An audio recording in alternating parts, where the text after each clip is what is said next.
Anggota koalisi pendukung Baca Pres Prabowo Subianto sudah bertambah, nama koalisi pun sudah berubah. Namun soal nama Bacawa Pres koalisi Prabowo masih belum memutuskan.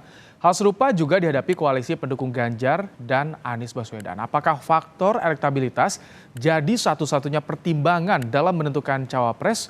Kita akan bahas bersama pengamat politik dari Universitas Airlangga Surabaya, Erlangga Pribadi. Selamat petang, Mas Erlangga. Selamat petang, selamat sore Mas. Baik, Mas, koalisi Prabowo armadanya terus bertambah, nama juga sudah berubah, tapi soal cawapres belum ada titik temu. Apa pembahasan yang pelik di sini menurut Anda? Iya, pertama-tama kita lihat bahwa dari keempat partai pengusung dalam koalisi Pak Prabowo, koalisi Indonesia Maju itu masing-masing memiliki calon wakil presiden yang akan ditampilkan berpasangan dengan Pak Prabowo. Misalnya dari PKB yang pertama berkoalisi itu mengusung Caimin. Kemudian dari Golkar selanjutnya juga memberikan mandat dari Partai Golkar agar Pak Erlangga Hartarto menjadi pasangan dalam Pilpres 2024. Demikian juga tadi barusan kita dengar PAN misalnya ini juga mengusung Pak Erick Thohir dan juga dan juga dari semua itu kita bisa melihat bahwa keempat-empatnya memiliki calon. Artinya ini merupakan suatu hal yang pelik ya, di mana kemudian penentuan ini penting karena selain elektoral dari koalisi Pilpres, nama misalnya pasangan yang diusung berangkat dari partai mana akan menentukan efek ekor jas atau kutel efek dari partai tersebut, di mana dukungan dari konstituen pada partai yang kemudian calonnya itu dipilih itu akan menentukan, akan bisa mendongkrak, memiliki potensi besar dalam mendongkrak suara dari partai pada saat pileg sehingga beriringan. Nah, ini saya pikir menjadi penentu di mana masing-masing partai politik ini kemudian memiliki calon, tapi kemudian juga bahwa tiap partai-partai politik tersebut memiliki kepentingan agar partainya memiliki dukungan suara yang besar, dan tentunya salah satu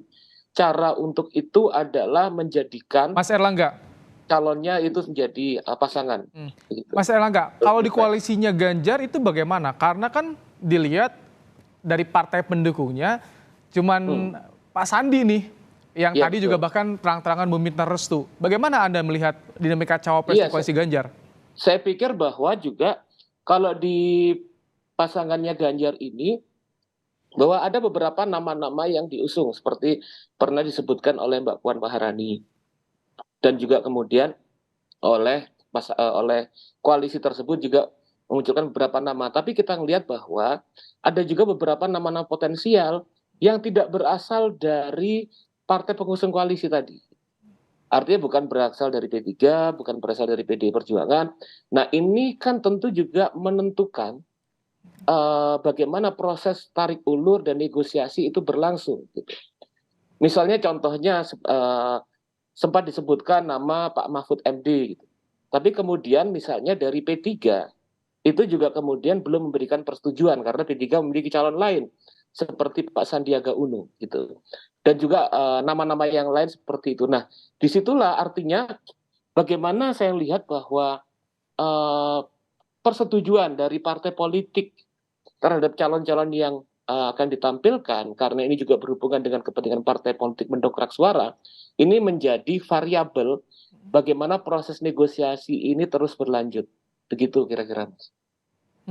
Kalau misalkan tadi Prabowo kan banyak calon atau bacawa presnya yang diajukan. Ini apakah jadi lebih sulit untuk menentukan sosok pendampingnya? Saya pikir tentu lebih sulit. Nanti kita akan lihat biasanya pada ujung-ujung proses menjelang penentuan dan dibawa ke KPU, dari situ kemudian muncul nama yang akan diusung gitu. Tapi kita akan melihat bahwa mulai dari sekarang sampai kemudian penentuan ini, kira-kira 1 bulan ini akan terjadi proses negosiasi yang cukup pelik gitu dari calon-calon yang ditampilkan tadi. Oke, ini perebutan basis suara yang menarik Jawa Barat, Jawa Timur nih, yang saat ini masih menjadi fokus untuk perebutan. Bagaimana Anda melihat nanti korelasi bacawa pres dan juga basis suaranya? Iya, kalau kita lihat bahwa basis suara Jawa Barat dan Jawa Timur ini signifikan, sangat menentukan. Dukungan politik dari kedua provinsi itu biasanya kalau dalam pilpres-pilpres sebelumnya akan menentukan hasil dari pilpres yang akan ditampilkan. Nah, sementara di sisi yang lain, kalau kita lihat bahwa selain teritorial itu, misalnya pimpinan atau kepala daerah dari kedua provinsi tadi, misalnya Jawa Barat dan Jawa Timur, ini juga merupakan figur yang juga mulai dilirik oleh publik dan tentunya juga oleh beberapa koalisi-koalisi tersebut.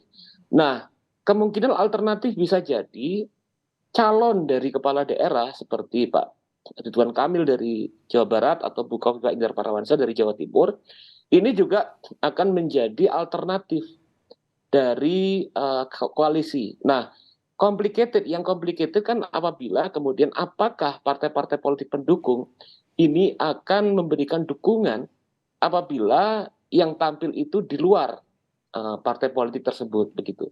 Mm-mm. Tapi ini kan 2 bulan lagi ya, Iya. sekitar 2 bulan lebih lah jelang pendaftaran. Nanti akan Iya. jadi penentu untuk bacawa pres ini seperti apa? Apa sebetulnya? Ya akan menentukan. Saya pikir kalau faktor penentunya ini kemudian lebih pada tentu proses-proses yang berlangsung di internal koalisi. Nah, tadi kemudian kalau disebutkan ini lebih pada akhirnya sepertinya nanti akan dikembalikan kepada calon presiden yang akan yang akan maju gitu. Atau kemudian biasanya kemudian baik misalnya kepala atau kemudian ketua umum partai itu juga akan yang menentukan. Nah, dari sini biasanya negosiasi apabila sudah menentukan akan ditentukan pada porsi di kabinet. Biasanya seperti itu. Baik, Ya. baik. Mas Erlangga, terima kasih untuk pandangannya dalam program Kompas Petang sore hari ini. Terima kasih, Ya, Erlangga terima Pribadi, kasih, Mas. pengamat politik dari Universitas Erlangga Surabaya. Iya.